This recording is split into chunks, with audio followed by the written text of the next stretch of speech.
संयुक्त राष्ट्र ने 2024 में भारतीय अर्थव्यवस्था के विकास दर में लगभग 7% वृद्धि का अनुमान जताया है। भारतीय अर्थव्यवस्था बुलेट की रफ्तार से सरपट भाग रही है और अब तो संयुक्त राष्ट्र ने भी भारतीय अर्थव्यवस्था की वृद्धि पर अपनी मुहर लगा दी है।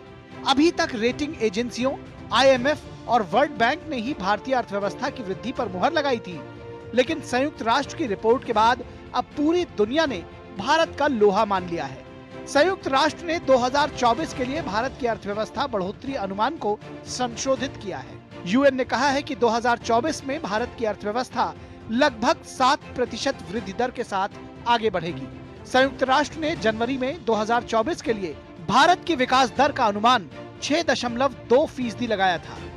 हालांकि 2025 के लिए संयुक्त राष्ट्र ने अपने पूर्वानुमान में कोई बदलाव नहीं करते हुए भारत की विकास दर 6.6% रहने का अनुमान जताया है। संयुक्त राष्ट्र ने भारत की विकास दर बढ़ने के पीछे दो सबसे बड़े कारण बताए हैं। एक तो सरकार की ओर से लगातार बढ़ता निवेश और दूसरा प्राइवेट सेक्टर की खपत। वहीं विदेश मंत्री डॉक्टर S जयशंकर का मानना है कि भारत विश्व बंधु के रूप में वसुधैव कुटुंबकम की भावना से वैश्विक पटल पर अपनी पहचान बना रहा है और भारत का दृष्टिकोण सबको साथ लेकर चलने का है।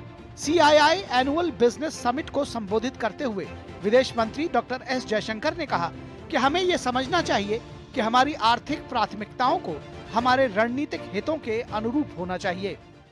For India, the task is to mitigate its impact on itself and contribute to stabilizing the world to the extent possible.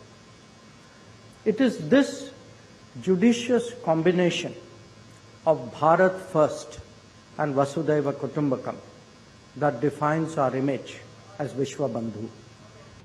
CII वार्षिक व्यापार शिखर सम्मेलन को संबोधित करते हुए वित्त मंत्री निर्मला सीतारमण ने कहा कि IMF का अनुमान है कि 2023 से 2028 तक वैश्विक विकास में भारत का योगदान 18% होगा।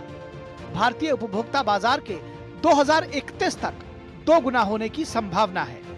Estimated that India's contribution to the global growth for 5 years beginning 2023 will be 18%. So between 2023 and 28, we are looking at an India which is going to be actually very dynamic, contributing 18% to the global growth. दुनिया भर की अर्थव्यवस्थाओं में उथल-पुथल और अनिश्चितताओं के दौर के बीच संयुक्त राष्ट्र की ये रिपोर्ट भारतीय अर्थव्यवस्था के लिए एक सकारात्मक संदेश है। ये एक संकेत है कि भारतीय अर्थव्यवस्था दुनिया की तीसरी सबसे बड़ी अर्थव्यवस्था बनने की दिशा में तेजी से अग्रसर है। Bureau report, DD news.